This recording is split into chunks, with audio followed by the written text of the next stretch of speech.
Mabuti naman nakarating ka pa. Kanina pa naghihintay ang kliyente mo sa'yo. Higit 1 oras na yan dito, ayaw naman magpagawa ng eyelashes sa iba. Gusto sa'yo lang. Ay nako, mabuti na lang wala pang supervisor, hindi niya nakita yan. Mamaya memo ka na naman. Pasensya na, traffic kasi. Anong oras na rin ako nagising? Galing pa kasi ako sa bahay ni Kent. Ay, ang sakit ng ulo ko. Anong oras na kasi ako natapos maglaban ng mga damit niya eh. Alam mo ba na pupunta yung loyal client mo? Ang sabi niya nakausap ka na niya kagabi. Ikaw pa nga raw nagbigay ng oras sa kanya eh. Ano ba naman yan, Carmela? Oo, nasabi niya sa akin. Nawala lang sa isip ko. Akala ko nasabi ko sa kanya na hapon pa. Pasensya na talaga. Lahat naman nawawala sa isip mo kapag kasama mo yung boyfriend mo. Mabuti pa ang paglalaban ng damit niya na naaalala mo. Samantalang tong nagbibigay ng kabuhayan sa'yo, nawawala na ng space sa utak mo. Kumalma ka na, Amira. Ang aga-aga kinukunot mo yung noo mo. Bahala ka, maaga kanyang tatanda. Tingnan mo may mga lines na ang noo mo. Sige na, pupuntahan ko na siya. Ako na lang ang magpapaliwanag. Mabait naman yan. Nag-almusal ka na ba? Hindi pa. Malapit na rin naman mag-lunch eh. Mamaya na ako kain. Hay nako, inuuna palagi ang lalaki kaysa sa sarili. Sige, mamaya pagkatapos mo dyan sa kliyente mo mag-almusal ka muna. Maglalagay ako ng sandwich dun sa pantry. Magtitimpla na rin ako ng kape. Kailan ka kaya matatauhan dyan sa pagiging tanga mo sa pagmamahal? Yung lalaking pinapaaral todo asikaso, tapos pinapabayaan ng sarili na alam na sasabak sa trabaho maghapon. Nako talaga! Ngiti lamang ang iginawad ni Carmela sa kanyang kaibigan. Higit 2 dekada na silang magkaibigan ni Amira at sanay na siya sa ganoong asta nito. Natural na ang pagiging prangka at maldita ni Amira, lalo na kapag hindi niya gusto ang ginagawa ng kanyang kaibigan. 4 na taon na ang relasyon ni Carmela sa kanyang nobyo at kahit na ganun sila katagal ay hindi pa rin boto ang kaibigan niya sa kanilang relasyon. Mabilis lang ding natapos ang kanilang araw at 100 lang naman ang uuwian ng magkaibigan, kaya sabay na silang umalis ng trabaho. Samahan mo muna ako, bibili lang ako ng pagkain. Gusto ko ng manok eh. Saan ka ba bibili? Masyado yatang malaki yung half lechon na bibilin mo. Ay pwede rin naman para may pambaong ka bukas. Hatian mo na lang ako, baka kasi hindi ako makapagbaon ng ulam. Ako na lang ang bahala sa kanin. Hindi, bakit naman yun ang bibilhin ko? Ang mahal kaya nun, alam mo naman na nagtitipid ako. Maghahanap ako ng mura lang, sana may tig-15. Anong mahal dun? Ikaw naman ang kakain at aabot pa naman yon hanggang bukas para may ipambabaon ka pa. Ako, Carmela, tigilan mo sa pagtitipid mo sa sarili mo ha? Tapos todo bigay ka sa luho niyang boyfriend mo. Anong makakain mo sa tag-15? Baka ibigay sa'yo yung mantika na pinagprituhan na lang. Bakit ba hanggang ngayon hindi mo pa rin siya hinihiwalayan? Masyado na siyang magastos ngayon. Bakit ko naman siya hihiwalayan? Mahal namin ang isa't isa at maayos naman kami. Nagbabago naman na siya at nakikita ko yon. Huwag lang sana yung mga babaeng malalande ang kusang lumalapit sa kanya. Alam mo naman sa panahon ngayon, hindi naman siya maglolo ko kung hindi siya inaakit ng mga yon. Hindi pa kayo hiwalay kasi kailangan ka pa niya, no? Malaki pa ang babayaran niya sa graduation niya, di ba? Kaya nga todo kayod ka eh. Ang daming tip na naibibigay sa'yo pero kung magtipid ka sa sarili mo, grabe. Kulang na lang mag-ulam ka na ng asin araw-araw para lang wag makagastos. Sugar mommy ang labas, no? Wag mong idamay ang panahon ngayon sa nangyayaring panloloko ng nobyo mo. Talagang malandi siya, yun na yun. Kasi kung talagang tapat siya, kahit pa maghubad ang babae sa harapan niya, hindi siya manloloko. Tama na yan. Matalino ka naman kasi, Carmela. Huwag ka na maghanap ng ibang salita na magja-justify sa pagiging tarantado ni Kent. Ikaw, panay ka ganyan sa akin. Hindi mo lang kasi alam ang nangyayari sa relationship namin. Malamang magtitipid ako dahil itong ginagawa ko para sa future naming dalawa. Kapag nakapagtapos na siya at nagkaroon na ng magandang career, matutulungan na niya ako. May ibibigay na rin niya ang pangako sa akin na magandang buhay. May tiwala ako sa boyfriend ko at yun ang mahalaga. Hoy babaita, 23 years old pa lang yung boyfriend mo at ikaw 33 na. Sa 4 years na relationship nyo, ilang beses ka na niyang niloko sa babaeng mas bata sa'yo. Ipupusta ko lahat ng meron ako sa buhay ko. Kapag nakapagtapos yan, iiwan ka niyan. Yung pangarap at karera na pinapangako niya sa'yo, ibibigay niya yan sa babaeng mahal niya at hindi ikaw yon. Maniwala ka, kapag mahal ka ng lalaki, hindi ka niyan gagatasan ng ganyang kalala. Hindi niyan maaatim na ikaw ang bubuhay at magpapaaral sa kanya. Itong asawa ko, noong kami pa, nag-aaral yan habang nagtatrabaho. Partida ha, breadwinner pa siya sa pamilya nila. Pero galit na galit siya kapag naglalabas ako ng pera para sa kanya. Dahil sinasabi niya na naaapakan nun ng pagkalalaki niya. Tapos yung boyfriend mo, ultimo pambili ng sabon sa'yo pahihingin. Ang laki ng katawan masyadong pabigat. Tigas ng muka eh. Magkaiba naman kasi sila ng asawa mo. Bata pa to nung nakilala ko at ang layo ng age gap namin ha. Ako rin na nagpresenta nito dahil ayoko na mahirapan siyang pagsabay ng pag-aaral at pagtatrabaho. Ano ba naman itong usapan natin, Amira? Kung saan na naman ito mapupunta tapos mag-aaway na naman tayo. Yan kasing mga lumalabas sa bibig mo, hindi mo inaayos eh. Wala kang pakialam kung makakasakit ka ng tao. Ay talaga, hindi ko titigilan yung relasyon ninyo. Di bali na lang na maglupasay ka sa pag-iyak mo dyan kesa mag-settle ka sa taong hindi alam ang responsibilidad sa buhay. Nasasaktan ka sa mga salita ko dahil alam mong totoo. Tama na sinabi, Amira. Nagpapasama lang naman akong bumili ng uulamin ko. Pinapangaralan lang kita dahil kapag nagmamahal ka, nawawala yung utak mo. Tinakpan ni Carmela ang kanyang tenga upang hindi marinig ang paulit-ulit na sinasabi sa kanya ng kaibigan. Sa paglipas ng mga araw, naging mahigpit ang dalaga sa kanyang gastusin, lalo pa at nalalapit na ang pagtatapos ng kanyang nobyo. Nagbigay siya ng malaking halaga dahil may kailangang bayaran si Kent sa paaralan. Naubos ang ipon niya at nadagdagan pa ang kanyang mga utang. Isang gabi, nagtungo siya sa bahay ng kanyang nobyo upang bigyan ito ng sorpresa. Dala niya ang sapatos na gustong-gusto ni Kent. Magandang gabi po, tita. Andyan po ba si Kent? Ay, oo nga po pala. May dala po akong grocery. Dumaan po ako kanina. Binilhan ko na rin po kayo para po may stock kayo. Kinuha ng nanay ni Kent ang dala niyang plastic at sinabi na nasa loob ng kwarto ang kanyang nobyo. Agad din naman na nagpunta roon ang dalaga. Pagtayo niya sa tapat ng pinto, bumukas ito at may isang babae na lumabas. Labis ang pagtataka niya dahil ngayon niya lang nakita ang babae na yon. Kung susumahin ay bata pa ito. Kung hindi kaedad ng kanyang nobyo, maaaring mas bata ng 2 taon. Balingkinita ng katawan, maputi at kulay abo ang buhok. Hindi maikakaila na maganda ang babae na yon. Sino yon? Andito ka pala, babe. Kamag-anak namin yon. Pinsan namin sa father side. Halika. Kanina ka pa ba? Bakit hindi mo ko sinabihan na pupunta ka ngayon? Sana nag-chat ka man lang sa akin para ako na ang sumundo sa'yo sa kanto. Ngayon ko lang siya nakita. Bakit nandito siya sa loob ng kwarto mo? Nakiligo lang siya. Kasi kanina may tao sa CR. Dito lang naman sa kwarto ko may bukod na banyo. Kaya sabi ko dito na lang siya kasi aalis siya ngayon eh. Mamaya pagbalik niya ipapakilala kita. Siya yung anak ng tito ko na nag-asawa ng mas bata. Naalala mo ba yung kwento ko sa'yo? Yung nag-abroad tapos doon nakakilala ng bagong asawa? Hindi ko alam kung naaalala mo pa siya. Matagal ko na kasing naikwento yun eh. Oo, naalala ko na. Kaya pala ngayon ko lang siya nakita eh. Kahit naman ako, ngayon ko lang siya nakita. Mga bata pa kami nung nagkasama kami. Kahapon lang yan dumating. Pag uwi ko galing school, andito na siya. So, anong ginagawa mo rito? Wala ka bang pasok ngayon? Ano yan? Kumusta naman ang pag-aaral mo? Gusto mo bang lumabas muna tayo? Ito palang gift ko sa'yo. Diba ito yung sapatos na gusto mo? Naalala ko ito yung tinuturo mo nung nasa mall tayo.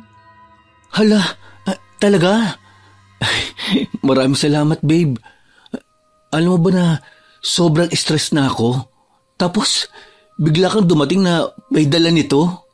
Grabe, ang swerte ko talaga sa'yo, babe. Alam mo palagi kapag kailangan kita. Salamat dito, ha. Wala yon. Ang mahalaga sa akin, masaya ka.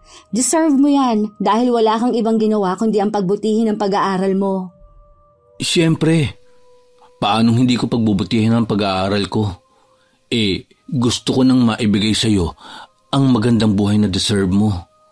Sa susunod, sa bahay ka nalang mag-aalaga ng mga anak natin habang ako naman ang gumagawa ng pera. Ikaw naman ang makakatikim ng kaginhawahan dahil deserve mo yun, babe. Nakakainis ka naman. Iniisip ko palang kinikilig na ako. Gusto ko yun. Para kapag uwi mo, maghahain na ako ng pagkain natin. Tapos, kapag wala kang pasok, lalabas tayo ng mga anak natin. Ay, ang sarap mangarap ng magandang buhay kasama ka. Hindi maikakaila ang tuwa na nararamdaman ni Carmela para sa kanyang nobyo. Dahil lahat ng mga sinasabi ni Kent ay pangarap na matagal na niyang nais na maranasan. Ang mga pangako na yon ang tangi niyang pinanghahawakan, kaya kahit na marami ang tutol sa relasyon nila, wala siyang pinapakinggan. Dahil para sa kanya, alam niyang tutuparin ng nobyo ang lahat ng mga sinabi nito sa kanya. Doon siya nanatili sa loob ng kwarto ni Kent. Sinubukan niyang lambingin ng nobyo, ngunit halata ang pagtanggi ng lalaki. Hindi man madiretso ni Carmela, ngunit nakakaramdam siya ng tampo. Uuwi na ako, babe. Ingat ka, ha. Chat mo na lang ako pag nakauwi ka na. Hatid na lang kita hanggang sa sakayan ng jeep. Lakad na lang tayo. Hindi mo ba ako patutulugin dito sa inyo? May dala naman akong damit. Saka may mga gamit naman ako rito. Ikaw ang bahala. Kasi baka malit ka bukas sa work mo, di ba? Alam mo naman ang kaibigan mong matabil ang dila. Mamaya, sa akin na naman isisino ang pagiging late mo. Sa bagay, tama ka nga. Kahit nasabihin niyo ni Carmela, naghihintay pa rin siyang pigilan siya ni Kent na umuwi at ayain na doon na lang sa bahay nila matulog. Ngunit hindi niya ito narinig kahit pa hanggang sa makasakay siya sa jeep. Masama ang loob niya habang pauwi dahil inaakala niya na gusto rin siyang makasama ng nobyo ng mas matagal. Kinabukasan, maagang nakapasok sa trabaho ang dalaga. Saktong pagdating niya ay pumasok na rin ang kanyang kaibigan. Nagulat pa ito noong una at tila hindi makapaniwala sa kanyang nakikita. Oh, wow! Himala, hindi ka yata late ngayon. Mabuti naman maaga kang pinaalis ng boyfriend mo. Maaga ka ba nagbiyahe papasok? Hindi naman ako natulog sa kanila. Ang OA mo naman mag-react. Para naman palagi akong late. May araw lang talaga na hindi ko maiwasan yun. Hindi lang naman ako ang nalilate eh. Totoo ba itong nakikita ko? Totoo ba yan, hindi ka natulog sa kanila? Bakit naman? War ba kayo? Salamat naman, baka matauhan ka na niyan. Parang ang gusto kong good news na marinig ngayon, hiwalay na kayo. Ano na? Magpapaluto na ba ako ng pansit para sa celebration? Hindi, may bisita kasi ata sila. Saka, hindi na rin ako nagpumilit. Dinalhan ko lang sila ng grocery. Hindi kami maghihiwalay. Itabi mo yung pansit para sa graduation niya. Ibang klase talaga ang pagyakap mo sa pagiging sugar mommy mo, no? Pati pamilya niya gusto mo nang buhayin. Aber, sino namang bisita nila? Kamag-anak raw nila eh. Babae, ngayon ko lang nakita. Hindi ko alam kung ano tong nararamdaman ko pero medyo nagdududa ako. Ayan na yun. Ayan na nga ba sinasabi ko sa'yo, Carmela? Simula pa noon, ganyan na siya. Hindi na magbabago yung boyfriend mo. Malala na yan. Manloloko na yan noon pa man. Mananatili yung manloloko. Sus! Ngayon, kamag-anak naman pakilala niya sa babae niya? Ano ba yung last na babae niya? Ang sabi niya tomboy, pero nagulat ka na lang nakikipaghalikan siya at ilang buwan na silang nagkikita. Nako, sinasabi ko sa'yo, Carmela, tigilan mo na yan. Maawa ka naman sa sarili mo. Paano ka makakakilala ng lalaking para sa'yo kung stay ka ng stay sa ganyang relasyon? Wala na ka na itutulong sa'yo, lalo ka pang sinisira. Ano pa bang gusto mo mangyari bago mo makita yan ng malinaw? Ang dami mo namang sinabi. Hindi pa nga napapatunayan eh. Malay mo naman pinsan niya nga talaga, di ba? Tapos masyado lang akong nag-iisip ng kung ano-anong bagay. May tiwala naman ako sa kanya at alam kong hindi niya ako lolokohin. Andoon naman ang pamilya niya. Mabait ako sa kanya. Hindi naman siguro sila papayag na lokohin ako ng anak nila. Sige, maglaro ka ng tanga-tangahan ha. Alam mo premyo niyan? Luha. Ikaw na lang ang mag-gaslight sa sarili mo. Mapapagod ka rin naman yan. Huwag mong asahan ng pamilya niya na kumampi sa'yo. Mabait sila sa'yo dahil ikaw na ang bumubuhay sa kanila. Kamag-anak sila ni Kent. Malamang lahat gagawin nila mapagtakpan lang siya. Ang pamilya ng boyfriend mo ay hindi mo pamilya. Pinapalala mo lang ang sitwasyon eh. Sa halip na kumalma ako, lalo mo akong pinag-overthink. Hindi ka naman nakakatulong, lalo na yung mga sinasabi mo.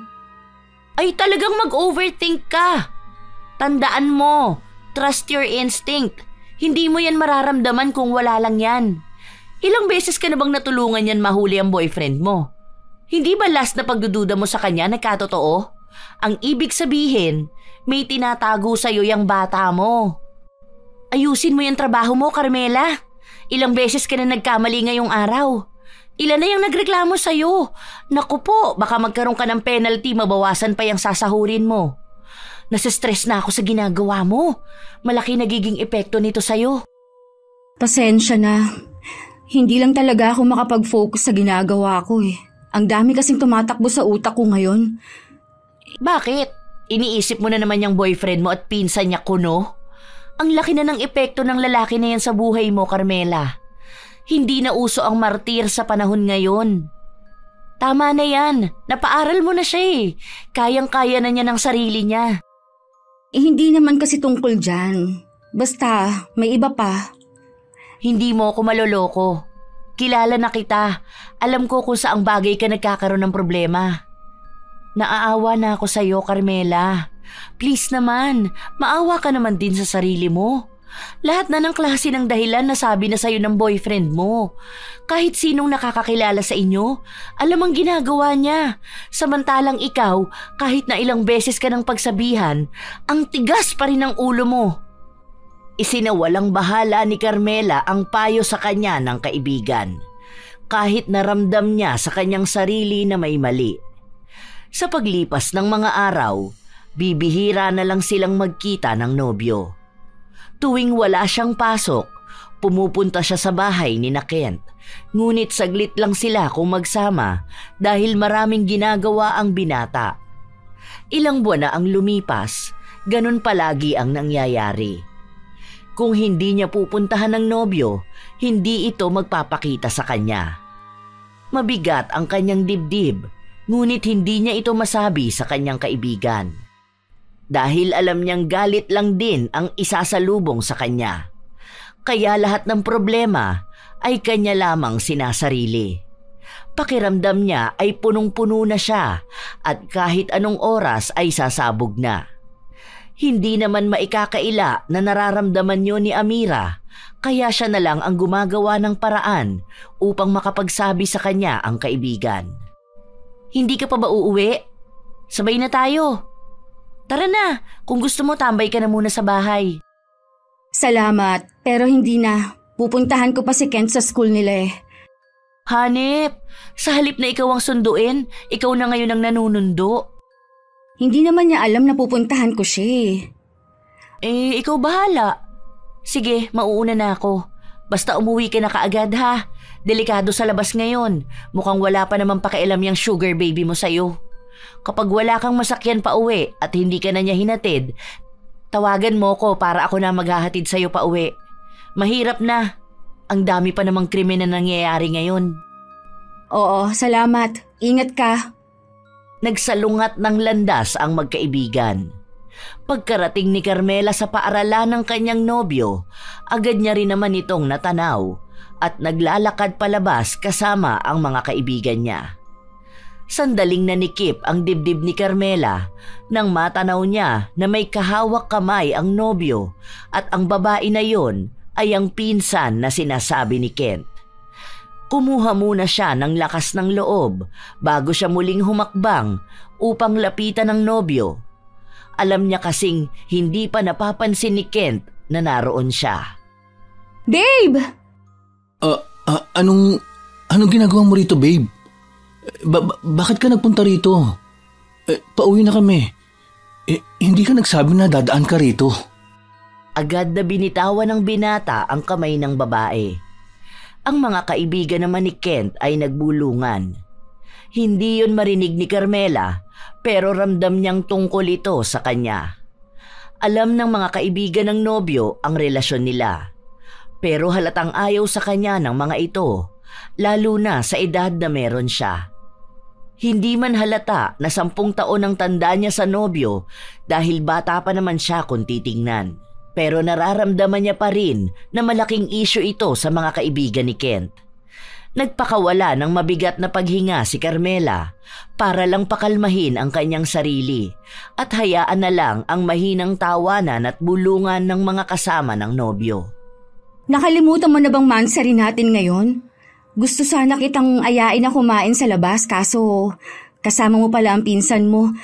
Akala ko kasi ikaw lang mag-isa eh. Hindi ko na rin nagawang tawagan ka kasi di ba minsan pinupuntahan naman na kita ng diretso rito.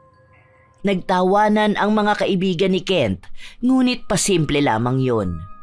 Ang babae naman ay napaiwas ng tingin. Hindi mawari kung siya rin ba ay natatawa o nakakaramdam ng hiya.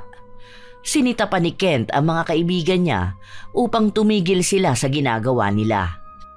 Hindi mo naman siguro nakalimutan na mansari natin, no? Ano ka ba, babe? Malamang hindi ko naman makakalimutan yun. Bakit ka nagpunta pa rito? Hinintay mo na lang sana ako na magpunta sa bahay niyo. Paano yan? Nakalimutan ko sa bahay ang regalo ko sa'yo. Akala ko kasi makakadaan pa ako sa bahay, kaya hindi ko na dinala. Ayos lang. Pwede mo namang ibigay kapag pumunta ako sa inyo eh. Palagi naman akong pumupunta doon. Ano, saan tayo? Sasama ba ang pinsan mo sa atin? Doon na lang sa dati nating kinakainan. Parang gusto ko kasi ng Paris eh. Alam mo ba, kanina ko pa yan iniisip. Mabuti na lang makakasama kitang kumain doon. Sige. Aalis na muna kami ha. Alam mo naman ang sakayan pa uwi sa bahay, di ba? Chat mo na lang ako kung magkaroon ng problema. Sabay ka na sa kanila. Iisa lang naman ang dadaanan niyo eh. So, hindi sasama ang pinsan mo sa atin? Sure ka ba na kaya niyang makauwi? Baka maligaw yan. Araw natin to. Dapat tayong dalawa lang. At saka, andyan naman si Kenji. Madadaanan naman nila ang bahay. Ihatid na lang nila. Halika na, babe. Ngumiti lamang si Carmela habang nagpapaalam sa mga kaibigan ng kanyang nobyo. Bago sila tuluyang umalis at magpunta sa paresan na sinasabi ng kanyang nobyong si Kent. Doon pa rin ba sa bahay ninyo umuwi ang pinsan mo? Bakit nga pala dyan siya nag-aaral sa school nyo? Ang akala ko ba sa malayo siya nakatira? Bakit parang ang bilis naman yata ng paglipat niya? Matagal na ba niyang desisyon yan? Kalilipat niya lang dyan. Hindi ko nga alam na dyan niya rin gusto mag-aral. Bahala siya sa buhay niya. Basta kung saan siya komportable. Si Tito naman ang magbabayad ng tuition niya eh. Sige na babe, upo ka na. Para makabili na tayo ng kakainin natin. Graduating na rin ba siya? Pwede pa pala lumipat ka agad ano? Kahit na 1 buwan na lang graduation na? Alin ba rito ang gusto mo? Mag-overload ka ba? O ito na lang, yung bago nila? Parang masarap din tignan eh. Try kaya natin. Kahit na alin na lang dyan. Hindi mo sinagot yung tanong ko kung sa inyo pa rin ba siya nakatira o may nahanap na siyang paupahan na lilipatan niya. Iniiba ko na nga ang usapan, panay ka pabalik at tanong ng tanong. Ano bang gusto mo? Tungkol lang ba kay Jenny magiging date natin ngayon? Sana isinama natin siya para sa kanya ka na nagtanong, di ba? Kung gusto mo pala siya na ma-interview, hindi ko na sana siya pinauwi. Hindi ka na natahimik eh. Bakit ka nagagalit?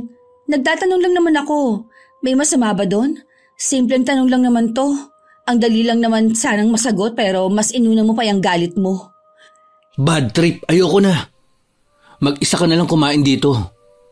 Alam ko na kung saan to papunta. Huwag mong sabihin sa akin na nagsiselos ka pati sa pinsan ko. Ano ka ba naman, babe?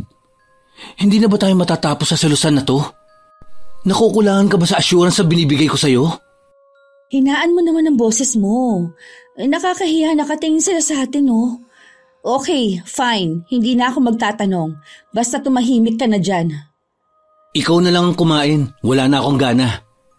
Hihintayin na lang kita matapos kumain para makauwi na ako. Sino ba naman gaganaan kung lahat na lang gagawing issue? Sasabihan ko na lang sila mama na palayasin sa bahay si Jenny para matigil na yung kahibangan na pagdududa mo sa akin. Sorry na, babe. Hindi naman ako nagdududa. Gusto ko lang naman magtanong. Sige na, pili na tayo ng kakainin. Sorry na talaga. Mag-sorry ka pero nasira mo na ang mood ko. Ang ayos-ayos natin eh. Tapos ganyan ka aasta? Sana hindi mo na lang ako pinuntahan, di ba? Masaya tayo eh. Gumagawa ka kasi ng ikagagalit ko. Ganito ba ang gusto mo? Maging toxic ang relationship natin? Mag-aaway tayo palagi? Sorry na, please. Oo na, kasalanan ko na to. Hindi ako nag-iisip. Huwag ka nang magalit. Ilang beses pang pinilit ni Carmela ang kanyang nobyo para lang hindi sila magkagalit. Kumalma naman si Kent at ipinagpatuloy nilang ipagdiwang ang kanilang espesyal na araw. Simula ng gabing yon, hindi na naalis sa utak ni Carmela ang tungkol kay Jenny. Nais niyang malaman ang tunay na ugnayan nila ni Kent. Dahil ang mga sinasabi sa kanya ng nobyo, tila ba may ibang kahulugan. Bit-bit niya ng matagal ang katanungan sa kanyang utak. Nakatulala ka dyan. Ano na naman yung iniisip mo? Ha? Hindi naman ako nakatulala. Hindi nakatulala? Kanina ka pa nakatitig dyan sa pader. Muntikan ko na ang pagkamala na tumatagos ang tingin mo dyan. Ano bang problema mo? Kapag sinabi ko sa'yo, aawayin mo lang naman ako eh. Tungkol sa boyfriend mo? O sige na, depende pa sa ikukwento mo kung aawayin kita. Anong nangyari? Confirmed na ba na may babae siya? Hindi yon. Kasi nag-away kami ng maansari namin. Pinag-awayan namin ng pinsan niya. Nagtatanong lang naman ako sa kanya eh, pero mas inuna niya pang magalit. Ayun, nagsorry na lang ako. Nagpipigil na ako ng galit. Alam mo, grabe ka manipulahin ng lalaki na yan. Para lang matigil ka sa pagtatanong, uunahan ka niya ng galit. Tapos ikaw naman to si tanga, tamang sorry para lang magkabate. Ikaw pa ang madalas naglalambing sa kanya kaysa ikaw ang nilalambing. Ano ba naman yun? Ilang beses ko na tong sinabi sa'yo ah. Darating ang araw, nagigising ka, nasa harapan mo na ang lahat ng sagot dyan sa mga tanong mo. Sana naman, ito na ang huling beses na magpapaloko ka, Carmela. Hindi ka na bata. Sana naman, mas unahin mong pakinggan ang isip mo kaysa sa damdamin mo. Hindi na kumibo pa si Carmela dahil unti-unting pumapasok sa kanyang isipan ang sinasabi ng kanyang kaibigan. Ngunit gusto pa rin niyang subukang ayusin ang relasyon nila ni Kent. Kumakapit pa rin siya sa pagmamahal niya para dito at sa mga pangako ng binata para sa pag-abot ng mga pangarap nilang magkasama. Sa araw ng graduation ni Kent, nagpunta si Carmela habang ang pagdududa niya kay Jenny ay hindi pa rin naaalis. Wala si Jenny noong mismong araw ng graduation at ang sabi sa kanya ng magulang ng nobyo ay umuwi ito ng probinsya dahil nagkasakit ang ama nito. Hindi naman na muli pang nagdagdag ng katanungan ang dalaga dahil ayaw niyang mag-ugat na naman yon ng away. Hindi niya nais na masira ang masayang araw ng nobyo. Congrats, babe! Masaya ako para sa'yo. Natupad na rin ang pangarap natin. Grabe, sobrang proud ako sa'yo. I love you. I love you too. Maraming salamat sa tulong mo, babe. Ito na yun. Malapit na ako makabawi sa'yo. Kapag nagkaroon ako ng magandang karir, madadala na rin kita sa magandang lugar. At doon tayo bubuo ng magandang memories.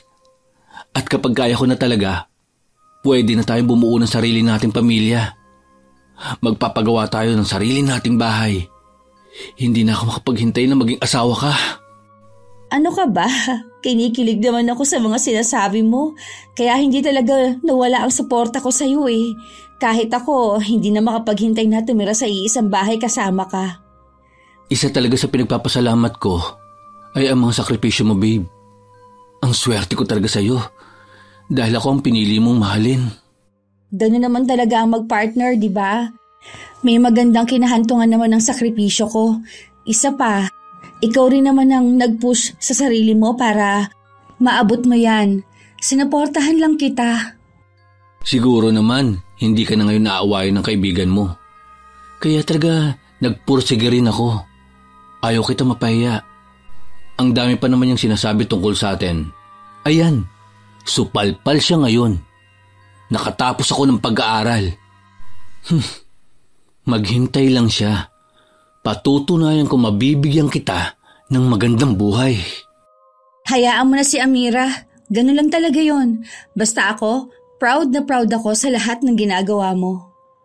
Masaya nilang ipinagdiwang ang graduation ni Kent. Malaking pera ang nailabas ng dalaga, lalo na at siya ang sumagot ng ipinanghanda ng nobyo. Hindi na niya iniisip ang pera dahil mahalaga sa kanya ay kung ano ang ikasasaya ng binata.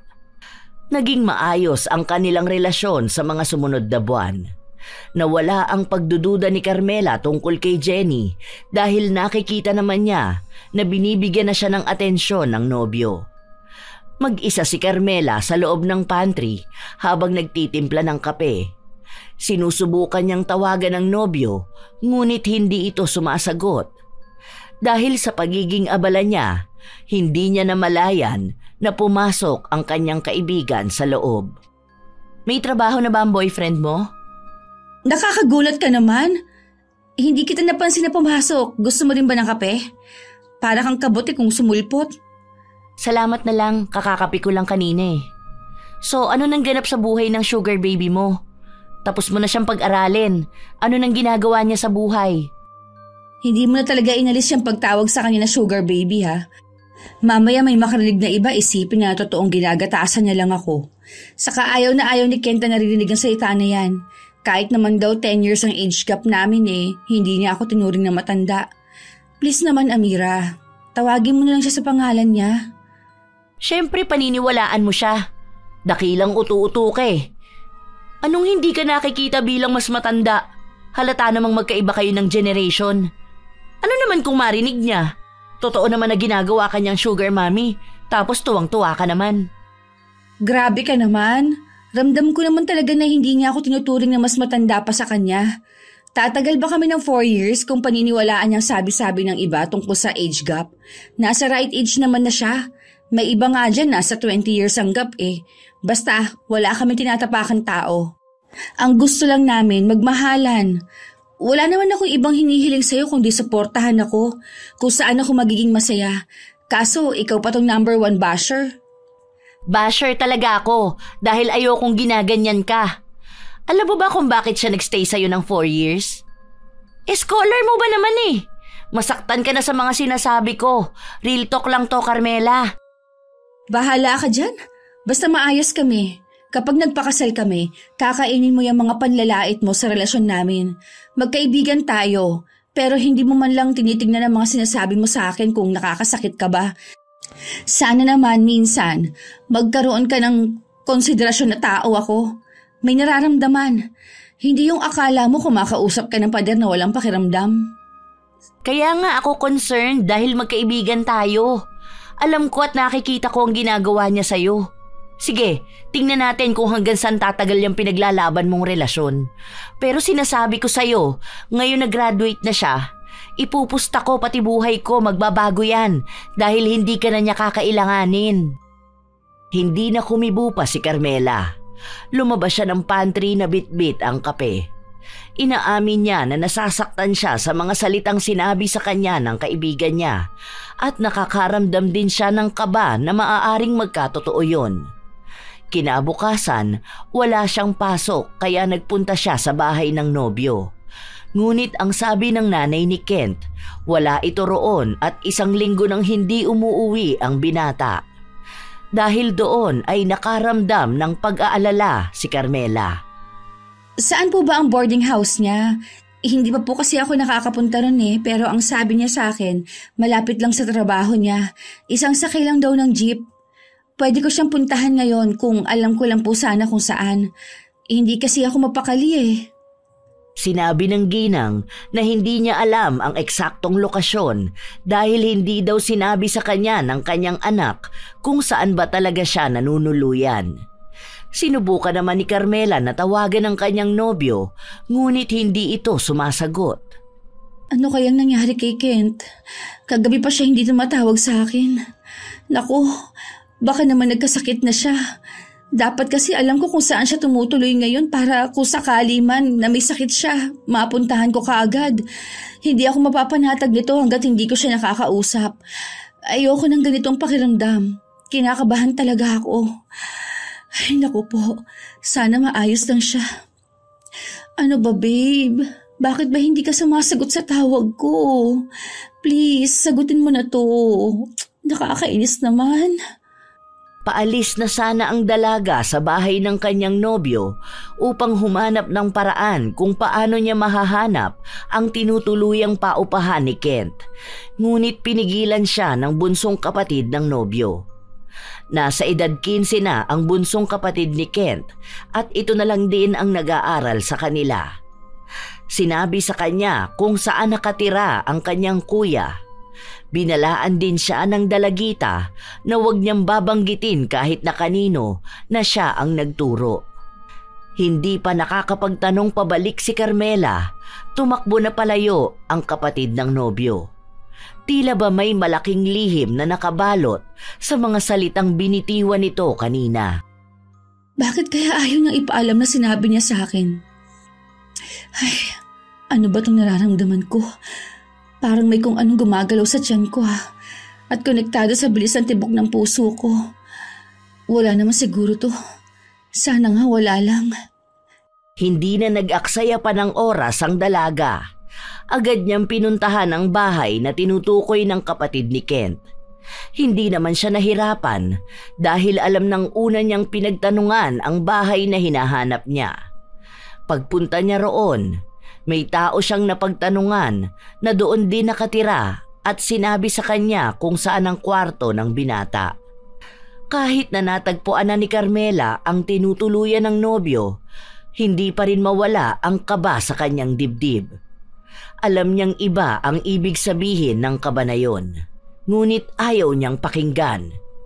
Mas dumagdag pa sa gulo ng damdamin niya ang sinabi ng lalaki. Asawa niya? Kasama niya kamo ang asawa niya sa kwarto ngayon? May asawa si Kent? Kailan pa sila nagsama ng asawa niya? Napahawak sa dibdib si Carmela para pakalmahin ang kanyang sarili. Nag-aabang siya ng sagot mula sa lalaki at iniisip na nagkakamali lang siya ng sinabi, ngunit walang nagbago sa panayam ng lalaki. May kasama raw na babae si Kent nung lumipat doon at ang pakilala ay live-in partner nito. Nawala na ang matinong kaisipan ng dalaga. Sumugod siya sa kwartong bakas ang galit. Kahit pa man hindi siya sigurado kung tama ba ang sinabi ng lalaki o gumagawa lang ng paraan upang mag-isip siya ng malalim. Kent! Lumabas ka dyan! Kent! Buksan mo tong pinto! Ilang mabibigat na pagkatok sa pinto ang ginawa ng dalaga. May ibang taga-katabing kwarto pa na lumabas dahil maging sila ay nabulabog sa lakas ng sigaw at pagkatok ni Carmela. Ilang sandali pa ay bumukas na rin ang pinto. Ang bumungad sa kanya ay si Jenny na nakasuot ng manipis na damit. Halatang bagong gising lang ito. Wala rin siyang suot panloob, kaya doon tila nabigyan ng linaw ang kanina niya pang pagdududa. Anong ginagawa mo rito? Bakit magkasama kayo ni Kent sa loob? Nasaan si Kent? Agad na pumasok sa loob ang dalaga. Doon niya lang nakita ang nobyo, nakalalabas lang sa banyo. Anong ginagawa mo rito? Nakakahiya naman ang daming tao sa labasan na istorbo mo. Sana tumawag ka man lang sa akin. At paano mo nalaman na nandito ako? Hindi na mahalaga kung kanino ko nalaman. Anong ibig sabihin nito, ha? Bakit kasama mong babae na to sa kwarto mo? Ayos, ha? Ang pinsan mo kasama mong natutulog sa iisang kama? Ano, Kent? Huwag ka na magkaila. Aminin mo na niloloko mo ko. Ang sabi ng isang lalaki na kasama niyo rito, kasama mo ngayon ang live-in partner mo. Manloloko ka? Hayop ka? Akala ko pa naman ako lang ang mahal mo. Alam mo na palang kasama ko siya eh. Bakit ka pa nagtatanong? Ang ibig sabihin, totoo? Ha? Ipinakilala mo sa akin bilang pinsan ng inaasawa mo? Walang hiya ka talaga. Ibang klase ng kababuyan mo sa sarili mo, Ken. Aray, ano ba? Tigilan mo na nga yung ginagawa mo. Huwag ka rito gumawa ng iskandalo. Mahiya ka naman sa sarili mo, Carmela. Pinagtitingin na nila tayo. Tigilan mo na to. Wow! Ako pa ngayon ang dapat na mahiya?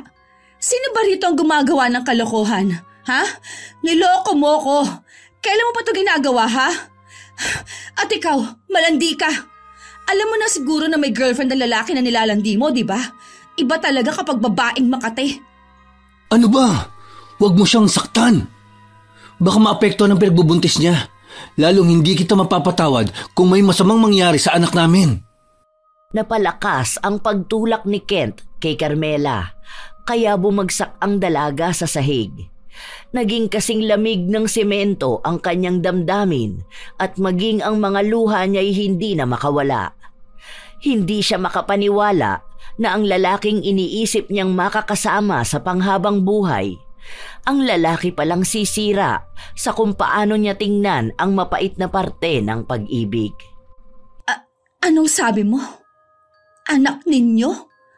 Nabuntis mo ang kabit mo? Lubayan mo na kami, Carmela. Buntis si Jenny at malapit na kami magpakasal. Kaya utang na loob, palayain mo na ako. Ayoko na sa relasyon natin. Gusto ko nang bumuo ng sarili kong pamilya. Magpapakasal ka sa taong bago mo lang nakilala at itatapon ang 4 na taon natin? Nasaan ang pangako mo? Ang sabi mo, sa akin mo gustong igugol ang mga pangarap mo. Akala ko ba sa akin mo gustong magkaroon ng anak? Ha? Bakit, Kent? May naging pagkukulang ba ako? Wala akong ipinangako sa'yo. Hindi ikaw ang babaeng gusto kong makasama ng panghabang buhay. Dahil gusto kong magkaroon ng maayos at normal na pamilya. Hindi ba tayo magkakaroon ng normal na pamilya? Ano bang tingin mo sa akin, ha? Ginamit mo lang ba talaga ako para makapag-aral ka? Minahal mo ba ako o ang perang na ibibigay ko? Ngayon mo pinapatunayan na totoo nga ang sinabi ni Amira. Hindi kaagad kumibo ang binata, habang si Carmela naman ay marahan na tumatayo mag-isa. Hindi na umalis ang mga tao sa tapat ng pinto, habang lahat sila ay nakikinig sa nagiging usapan ng dalawa. Bakit hindi mo masagot, ha? Oo, ginamit ko ang pera mo para makapagtapos ako ng pag-aaral. Minahal kita nung una, pero hindi ko alam kung kailan yun nawala. Ang alam ko lang, hindi ikaw ang makapagbibigay ng anak na gusto ko. Dahil masyado kang matanda para sa akin. Pasensya ka na, Carmela. Pero ayoko na sa'yo. Tapos na akong gamitin ka. Ngayon, gusto ko nang magbago. Gusto ko nang simulang iparana sa magiging asawa ko ang masayang buhay kasamang magiging anak namin. Ganon lang yun? Matapos ka magpakahirap para mapaaral ka, sa ibang babae mo ibibigay ang magandang buhay? Alam mo ba kung ilang beses kitang pinaglaban sa mga tao nagsasabi na wala akong mapapala sa'yo? Tama nga sila. Wala kang utang na loob. Nagbulag-bulagan ako sa mga signs. Yun pala, harap-harapan mo na akong niloloko. Hindi ko na ito matatanggap. Hindi ko kaya ang kahihiyan na bitbit ko. Dahil lang sa may girlfriend ako na matanda na. Una pa lang alam mong mas matanda ako sa'yo. Hindi ba? Ikaw pa ang nagsabi na wala kang pakialam dahil hindi sila ang magmamahal sa akin. Tapos ngayon bigla mo akong ikahihiya. Noong una akala ko ayos lang. Pero pinagtatawanan ako ng mga tao. Bata pa ako. Marami pang maaabot sa buhay. Kaya pasensya ka na. Ayoko nang madagdagan ng sakit, Carmela. Hindi kita mahal. Kaya please lang, hayaan mo na kami ni Jenny na bumuo ng sarili naming pamilya. Hindi makapaniwala si Carmela sa mga salitang binitawan ni Kent.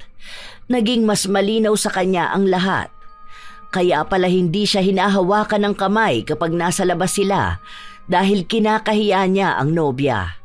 Sa tuwing tinatanong kung ilang taon na si Carmela, hindi ito sinasagot ni Kent. Ngayon lang tila ba bumalik lahat sa utak ng dalaga. Hindi na niya nagawa pang magsalita dahil kusaan na siyang pinagtabuyan ng lalaking akala niya ay mahal siya. Tuluyan na siyang pinabayaan nito at pinipili ang babaeng tunay niyang mahal. Hindi ko na alam anong gagawin ko. Paano ako magsisimula ulit kung lahat ng pangarap ko kasama siya? Hindi ko kayang mabuhay nang wala si Kent. Ang dami kong kahihiyang bibit-bitin. Pinaglaban ko siya. Tapos kayong pinatunayan niyang tama lang ang babala sa akin ng mga tao. Magkaiba pala talaga ang mahal kaysa kailangan lang. Dahil sa mga nangyari, hindi magawa ni Carmela na sabihin sa kaibigan ang mga natuklasan niya. Ngunit kahit hindi niya ito aminin, nararamdaman ni Amira na may kakaiba sa kanya. Sa paglipas ng mga araw, madalas na tulala lamang si Carmela. Hindi siya umiiyak, pero durog na durog ang kanyang buong pagkatao. Wala na siyang pangarap dahil pakiramdam niya ay wala na siyang karapatan. Malaki ang epekto sa kanya ni Kent dahil buong buhay niya ay inalay niya sa lalaking itatapon lang siyang parang basura. Gusto mo bang sumama sa amin? Birthday ng inaanak mo, balak naming mag-outing. Pwede ka naman magpaalam ng leave para makapagpahinga ka rin. Hindi yung ganyan na palagi kang nakatulala dyan. Baka kailangan mo ng maaliwalas na kapaligiran. Hindi ko alam. Gusto ko lang mapag-isa. Hayaan mo na lang muna ako. Kahit hindi mo sabihin sa akin, alam kong hiwalay na kayo. Nakita ko post ng nanay niya. Kinasal na pala sila ng babae na pinalit niya sa'yo. Imagine, sa loob lang ng 4 months nagawa niyang pakasalan ng babae. Ikaw na 4 years, binali wala lang. Wala talaga sa taon yan eh. Kapag gusto ng lalaking magpakasal, pinipili nila ang babaeng kasama nila noong handa na sila, hindi ang babaeng kasama nila nung naghahanda pa lang sila sa buhay. Hindi kumibo si Carmela. Umiwas lamang siya ng tingin dahil pakiramdam niya ay nanlalamig na ang kanyang kaluluwa. Masaya na si Kent sa piling ng babae na ipinalit sa kanya habang siya ay nagdurusa pa rin sa pagmamahal na hindi nasuklian. Sumama ka na sa amin para makapag-relax ka naman. Huwag mo sayangin ang buhay mo sa nakaraan yun ng lalaki na yun. May makikilala ka pa ring lalaki na magmamahal sa'yo. Isipin mo na lang na malaking aral yan sa'yo. Huwag mo na ulit gagawin magpaaral ng lalaki, lalo na kung wala naman talagang planong piliin ka kapag nakuha na niya ang pangarap niya. Sa paglipas ng mga araw, walang nagbago kay Carmela. Araw-araw siyang nagdurusa at nangungulila sa pagmamahal ni Kent. Hinahanap-hanap niya ito at nagbabaka sakali siya na isang araw ay bumalik ang binata at humingi ng tawad sa kanya. Ngunit base sa mga nakikita at nababalitaan niya, nasa maayos na kalagayan na ang pamilyang binuo ni Kent. Maganda ang trabaho niya at siya ang bumubuhay sa asawa nito na hindi niya pinagtrabaho kahit minsan. Kaya naman pala niyang gawin yun eh, na siya ang magsasakripisyo para sa mahal niya. Yon ang matagal ko nang sinasabi sa'yo pero hindi mo maintindihan dahil mahal na mahal mo siya. Ngayon, mukhang natatauhan ka naman na. Hayaan mo na lang na karma ang bumawi sa kanya dahil sa panggagamit na ginawa niya sa'yo. Ang gawin mo na lang matutunang gumawa ng paraan kung paano ka ulit magiging masaya. Andito lang ako palagi sa tabi mo. Alam mo naman na kahit matabilan dila ako at masama ang ugali ko, hindi kita pababayaan dahil kaibigan kita. Sana nakinig na lang ako sa'yo nun. Hindi sana ganito kasakit. Ako ang bumuo ng pangarap niya para lang ibigay ang tagumpay sa ibang babae. Ang sakit Sobrang sakit. Damahin mo lang ang sakit. Huwag mong pigilan ang sarili mo. Makakatulong yan para mailabas mo lahat ng galit mo. Para kapag naging maayos ka na, wala ka ng panghihinayangan sa nakaraan. Hindi ako papahayag na magdurusa ako ng matagal habang masaya siya. Kung durog ako ngayon, dapat parehas kami. Walang magiging masaya. Naging bato na ang puso ni Carmela. Wala na siyang nararamdaman kundi ang galit at kung paano siya makakapaghiganti. Kaya nang nabalitaan niya ang tungkol sa isang mambabarang, hindi siya nagdalawang isip na puntahan yon. Hindi niya sinabi sa kaibigan ang gagawin niya. Dahil pagdating sa mga ganoong bagay ay hindi siya papayagan ni Amira. Galing sa isang relihiyosong pamilya si Amira, kaya hindi siya naniniwala sa pagganti gamit ang itim na kapangyarihan. Ngunit ito lamang ang tanging naiisip ni Carmela para maipaghiganti ang sarili niya. Gusto kong buhayin mo siya para mas pagdusahan niya ang galit na nararamdaman ko. Paunti-unti, pasakit ng pasakit, walang kamatayan. Hindi na niya madama pa ang awa dahil pakiramdam niya ay habang buhay niya lang din dadalhin ang sakit na dinulot sa kanya ni Kent. Nang matapos ang ritual, nagpatuloy si Carmela sa kanyang buhay. Hindi niya pa alam kung may nangyari na ba sa pambabarang niya sa dating kasintahan dahil hindi pa naman niya ito muling nakikita. Inuunti-unti na rin niyang baguhin ang kanyang sarili. Hindi lamang sa panlabas na anyo, kundi maging ang kanyang pag-uugali. Nagiging malamig na siyang makitungo sa lahat. Pwede ba tayong mag-usap kahit na saglit lang? May mga concern lang sana ako. Tungkol sa trabaho? Tungkol sa'yo. Anong concern ba yan? Maayos naman ako Nakikita mo naman siguro. Isa pa, hindi ko na rin naman ginugulo si Kent, kaya wala na akong nakikitang ibang problema. Ang concern ko ay ang ugali mo ngayon. Ang laki ng pagbabago sa'yo. Napapadalas pang nagkakaroon ka ng kaaway dito sa salon. Tapos nabalitaan ko nung rest day ko, nakipagtalo ka sa client. Bakit? Naiintindihan ko naman na may pinagdaraanan ka at hanggang ngayon dinaramdam mo pa rin ang nangyari sa inyo ni Kent. Wala lang ako sa mood. Huwag mo na ulit babanggitin ang pangalan ng lalaki na yon. Gusto ko na mag-move on. Huwag ka nang banggit pa sa kanya. Agad na ring umalis si Carmela matapos niya itong sabihin. Kinaumagahan, pagpasok niya ay naabutan niya ang kaibigan na tila ba gulat na gulat sa nakikita niya sa kanyang cellphone. Ano yan tinitingnan mo? Ito shared post ng kapatid ng ex mo. Nakita mo na ba to? Wala na akong connection ni isa sa kanila. Block na silang lahat sa akin. Ano ba yan? Tungkol ba sa animal na yon? Diyos ko, nakakaloka. Humihingi kasi sila ng tulong sa Facebook friends nila. Dinala raw nila si Ken sa ospital dahil sumusuka raw siya ng kulay green. Tapos kapag gabi, sumusuka naman siya ng mga buhay na insekto. Basahin mo. Inabot ni Amira ang cellphone sa kanyang kaibigan. Walang reaksyon si Carmela habang binabasa ang nakasulat. Nakita niya rin ang mukha ng dati niyang kasintahan. Mukha itong kawawa, ngunit wala siyang maramdaman maliban sa saya na unti-unti na ring umeepekto ang barang na pinagawa niya. Deserve naman niya yan. Baka yan ang karma niya. Bakit ba sila manghihingi ng tulong sa ibang tao?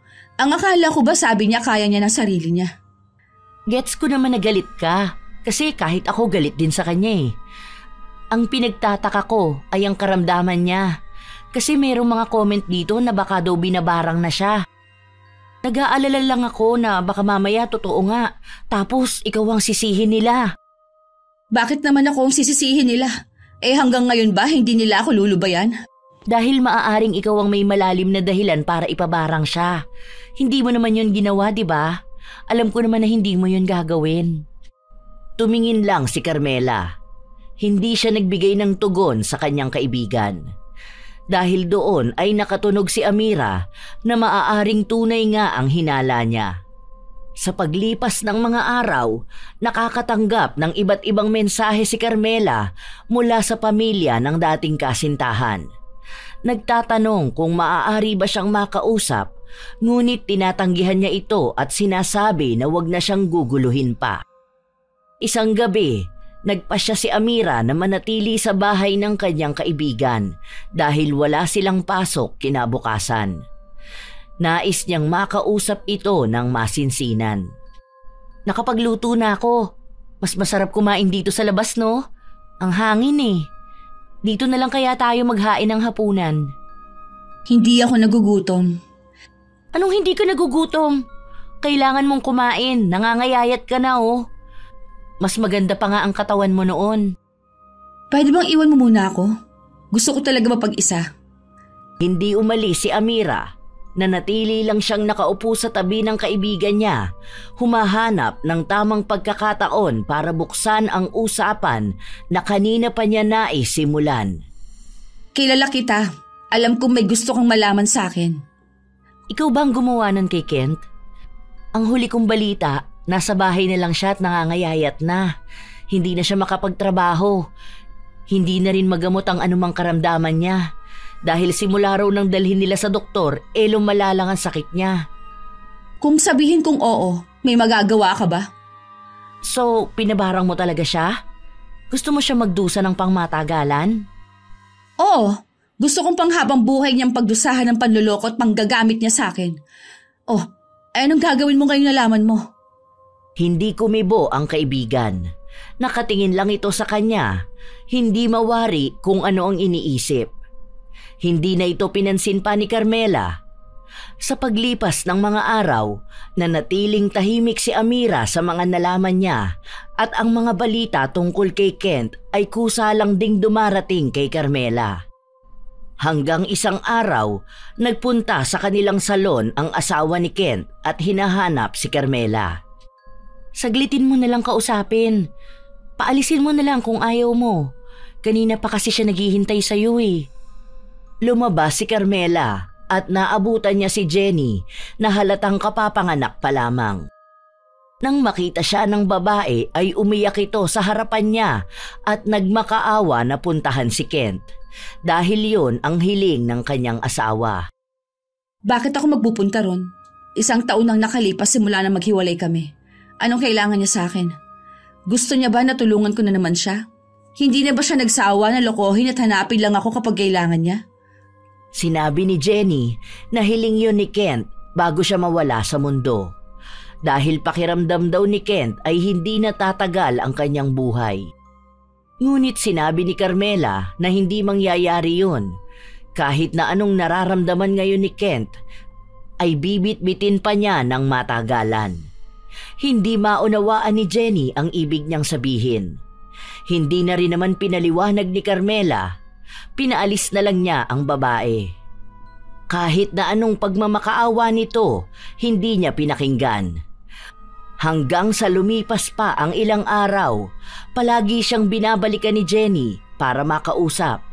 Ngunit palagi siyang tumatanggi. Hanggang isang araw, nagkaroon ulit sila ng pagkakataon na makapag-usap ni Amira. Hindi na talaga magbabago ang isip mo? Hindi mo gustong makita pa si Kent? Paano kung yun na ang huling beses na makikita mo siya? Ayaw mo din naman sa kanya para sa akin, di ba? So, ano pang saysay na magkita kami? Ando na tayo sa point na ayaw ko sa kanya para sa'yo, pero hindi naman naaabot sa babarangin mo siya. Alam mo ba na grabe na ang nangyayari sa kanya ngayon? Nakikita ko ang post ni Jenny kung kani-kanino na sila humihingi ng tulong dahil kahit daw ang albularyo, hindi na magamot ang asawa niya. Tama lang sa kanilang maghirap. Noon bang akong tinatarantado nila, nakaramdam ba sila ng awa? Hindi naman, di ba? Kaya bakit ako makukonsensya sa ginawa ko? Kahit nga sorry, hindi ko narinig mula sa walang hiyang lalaki na yon. Sasamahan kita magpunta kahit na saglit lang. Baka kapag nakausap mo siya, makuha mo ang paglaya pati sa sarili mo. Alam mo ba, Carmela, na hindi lang siya ang pinahihirapan mo dyan sa ginagawa mo dahil malaki rin ang magiging epekto nito sa'yo at lalo na sa kaluluwa mo. Makinig ka naman sa akin. Magkaibigan tayo, hindi ko gustong mangyari sa'yo ang ganito kalalang bagay. Paano kung bumalik sa'yo ang mga ginagawa mo? Kung babalikan man ako ng karma, walang problema. Basta pare-pareho kaming nadurusa. Dahil hindi ako papayag na ako lang ang nasasaktan habang sila masaya. Ilang beses pang kinumbinsi si Carmela ng kanyang kaibigan hanggang sa napapayag din siya. Nang matapos ang kanyang trabaho, naabutan nila si Jenny na naghihintay sa labas ng salon. Ayaw pa sanang kausapin ni Carmela ang babae, ngunit ang kaibigan na niya ang kusang gumawa ng paraan. Sasama na kami sa'yo pero hindi kami magtatagal. Hindi maikakaila ang tuwa na nararamdaman ni Jenny nang marinig niya ito. Habang nasa biyahe sila, kinukwento niya ang mga napagdaanan ng kanyang asawa. Kung paano ito manghina sa tuwing susuka siya ng kulay berdeng likido na susundan ng mga kakaibang insekto. Nagpunta na rin daw siya sa albularyo. Ilan na ang sumubok na gamutin ang lalaki, ngunit wala ni isa sa kanila ang nagtagumpay. Dahil sa kalagitnaan ng paggagamot, nagsusuka rin ng insekto ang mga albularyo. At sa takot nila na sa kanila mapunta ang sumpa, itinitigil na nila. At sa tuwing ititigil nila ang panggagamot, mas lumalala lang ang nangyayari kay Kent. Nang makarating na sila sa bahay, nakiusap si Kent na iwan muna silang dalawa ni Carmela. Malamig naman ang tingin ng dalaga sa dating kasintahan na walang kalakas-lakas na nakahiga lamang sa kama. Hindi na makilala ang itsura nito dahil nakadikit na ang balat niya sa kanyang buto at ang masigla at bata nitong mukha ay tila ba naglaho ng ganun lang kabilis. Wala nang mas masaya pa sa akin ngayong nakikita pa rin kitang nagdurusa. Akala ko makakaramdam ako ng awa, pero mas lalo akong nakaramdam na hindi pa pala sapat ang nangyari sa'yo. Alam ko ang galit na nararamdaman mo sa akin dahil sa panggagamit na ginawa ko sa'yo. Pero gusto kong humingi ng tawad. Patawarin mo ako, Carmela. Para saan pa? Bakit ngayon ka pa hihingi ng tawad sa akin? Kung hindi mo pa yan mararanasan, hindi mo pa maiisip ang mga katarantaduhang ginawa mo sa akin? Matagal ko nang gustong humingi ng tawad sa iyo. Hindi ko lang alam kung paano ko gagawin. Napaatras si Carmela matapos na masuka sa sahig ang dating kasintahan. Kitang-kita niya kung paano lumabas ang mga buhay na insekto sa bibig ni Kent. Gumapang pa ang maliliit na ipis sa kanyang paanan. Ngunit nanatili lang siyang nakatayo. Walang reaksyon, walang awa. Hindi ko alam kung hanggang kailan na lang ang buhay ko. Pero gusto kong bago ako mawala, nagawa kong humingi ng tawad sa iyo. Sana kahit minsan, hindi man ngayon, mapatawad mo ako. Totoong ang paghingi ko ng tawad dahil ayokong lisanin ang mundong ito na may mabigat akong kasalanan sa iyo. Dahil sa lahat ng taong nagawan ko ng kasalanan, sa iyo ang may pinakamasakit. Patawarin mo ko sa panggagamit ko sa iyo noon. Hindi kumibo ang dalaga. Tinalikuran niya lang si Kent. Matapos nun ay lumabas na siya. Pagbukas ng pinto ay agad na pumasok si Jenny upang asikasuhin ang asawa niya na walang humpay sa pagsuka. Hanggang sa makalabas sila ng bahay, nanatiling tahimik si Carmela. Ngunit ang utak niya ay paulit-ulit na nakikita ang kaawa-awang itsura ng dating nobyo. Nakapag-isip ka na ba? Itutuloy mo pa rin ang ginagawa mong pambabarang sa kanya? Oo, hindi ko yun babawian kahit na anong mangyari. Pagdusahan niyang pangmatagalan ang nangyari sa kanya. Sa paglipas ng mga araw, palagi siyang tinatanong ng kaibigan tungkol sa kanyang desisyon at pinapangaralan siya ng mga salita ng Diyos. Ngunit kahit na anong gawin ni Amira, tila yata sarado ang isip ng kaibigan. Hanggang isang araw, inaya si Carmela ng kanyang kaibigan na magsimba. Susunod na lang ako. May mga gagawin pa kasi ako. Hihintayin na lang kita para sumabay ka na lang sa sasakyan. Bakit pa push ka ng push sa akin na sumama sa simbahan? Hindi ba pwedeng hayaan mo na ako na kusa lang magpunta? Kung hihintayin kitang kusang magpunta, kailan pa? Alam kong ito ang kailangan mo ngayon. Maraming hinanakit ang puso mo. Kailangan mo ng kalinawan, Carmela. Ngayon mo pa yan sasabihin sa akin ha? Kung kailan nakagawa na ako ng mali. Ano ba sa tingin mo? Mawawala tong galit sa dibdib ko kapag isinama mo ako dyan? May mag-iiba ba? Maibabalik ba ang 4 na taong nasayang ko? Hindi mo naman kailangan balikan ng nakaraan para lang may mabago. Ang kailangan mo ay pagtanggap na natapos na yun para na rin makalaya ka. Huwag mong hayaan na tumagal pa lalo ang galit na yan kasi nilalamon ka na ng kadiliman, Carmela. Ikaw ang kusang lumapit sa kanya. Hindi lang si Kent ang nagdurusa dahil pati ang kaluluwa mo. Oo, hiniling ko rin na makarma yung walang yamong ex. Pero hindi sa paraan na ganito, na pati ikaw nadadamay na. Hayaan mo na lang muna ako. Buhay ko naman to eh. Hindi kita pwedeng basta lang hayaan, kaibigan mo ko. Sige na, kahit ngayon lang. Hindi na nakatanggi pa si Carmela. Sumama siya sa kaibigan niya na magpunta sa simbahan. Pagpasok niya sa loob, hindi niya mawari kung anong nararamdaman niya. Dahil sa oras na nakatapak siya sa loob, nagtaasa ng mga balahibo niya. Lalo na noong nagsimula na ang misa. Tungkol sa pagpapatawad at pagtanggap ng kasawian ang naging tema ng misa na yon. Lahat ng mga sinasabi ng pari ay tumatama sa puso ng dalaga. Sa tagal niyang hindi umiyak, hindi niya namalayan na may luha na palang tumutulo sa kanyang mga mata.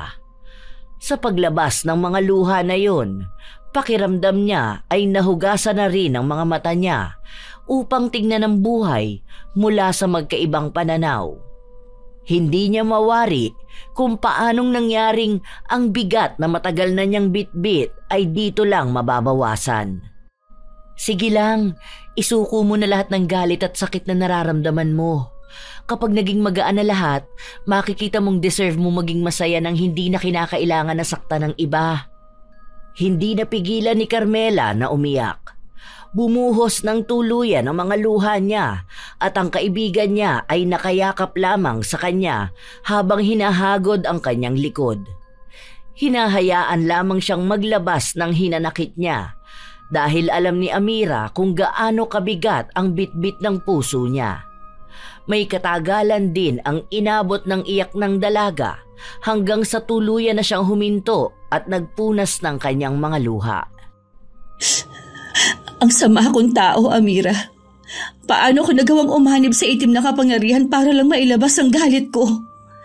Hindi ka masamang tao, Carmela. Nagkamali ka lang ng nilapitan. Nasaktan ka at naiintindihan ko na ang gusto mo ay mabigyan lang ng katarungan ng nararamdaman mo. Pero hindi ibig sabihin nun na napakasamang tao mo na. Huli na ba ang lahat sa akin? Hanggat alam mo ang mga naging pagkakamali mo, kahit kailan hindi magiging huli ang lahat. May pag-asa ka pa. Dahil ngayon pa lang nagawa mo ng isuko ang galit mo. Alam mo na rin kung paano mo aayusin ang lahat sa buhay mo. Lumabas sila na may magaan na kalooban at klarong kaisipan si Carmela. Kinabukasan nun ay pinuntahan niya ang mambabarang at sinabing gusto na niyang ipabawi ang ritual na ginawa nila kay Kent. Pinaliwanag ng mambabarang na sa oras na gawin niya yon, mawawala na siya ng kontrol sa lalaki dahil maaaring balikan siya nito kung gagaling na siya. Hindi ko na kailangan pang isipin kung gaganti siya sa akin pabalik. Ang gusto ko na lang ngayon, magkaroon ng payapang kaisipan at buhay. Tinuloy ng mambabarang ang pag-alis ng sumpa. Simula ng araw na yon ay nagpasya na rin si Carmela na magpakalayo-layo dahil nais niyang kilalanin muli ang kanyang sarili. Hindi na siya nakakuha pa ng balita tungkol sa dating kasintahan. Ang huli niya lang nalaman ay umalis na si Kent ng bansa at doon na maninirahan ng pangmatagalan. Makalipas ang 5 taon, nagkaroon ng bagong nobyo si Carmela. Naging maayos ang samahan nila hanggang sa tuluyan na silang nagpakasal. Bumuo na rin siya ng kanyang sariling pamilya. Habang naglalakad siya mag-isa sa mall, napansin niya ang mukha ng isang lalaking pamilyar sa kanya. Alam niyang kahit na kailan, hindi niya malilimutan ang mukha ng lalaking kinabaliwan niya. Kumusta ka na, Carmela?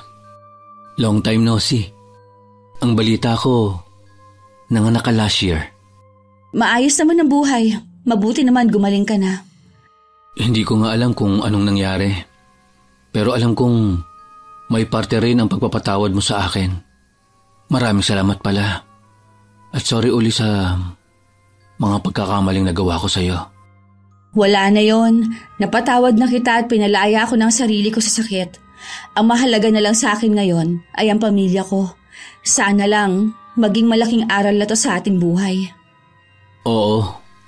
Dahil sa nangyari sa akin, napagtanto kong may malupit pala talagang balik kapag gumawa ka ng masama sa kapwa mo.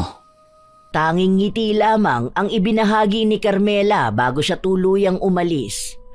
Napakagaan para sa pakiramdam na tuluyan na nga siyang nakalaya sa sakit na akala niya ay walang katapusan. Yun na rin ang huling beses na nagkasalubong ang landas nila ni Kent. Ang alam lamang ni Carmela, nagpatawad na siya at ang nais na lamang niyang pagtuunan ng pansin ay ang kinabukasan, hindi ang nakaraan niyang dinala niya sa kadiliman. Marami mang masamang karanasan sa kanyang nakaraan. Alam niyang malaki rin ang naging tulong nito para sa pagbabago niya. Maaaring kung hindi siya nagpatawad noon, mahabang panahon niyang bibit-bitin ng galit at hindi niya mararamdaman na maging masaya katulad ng nangyayari sa kanya sa kasalukuyan.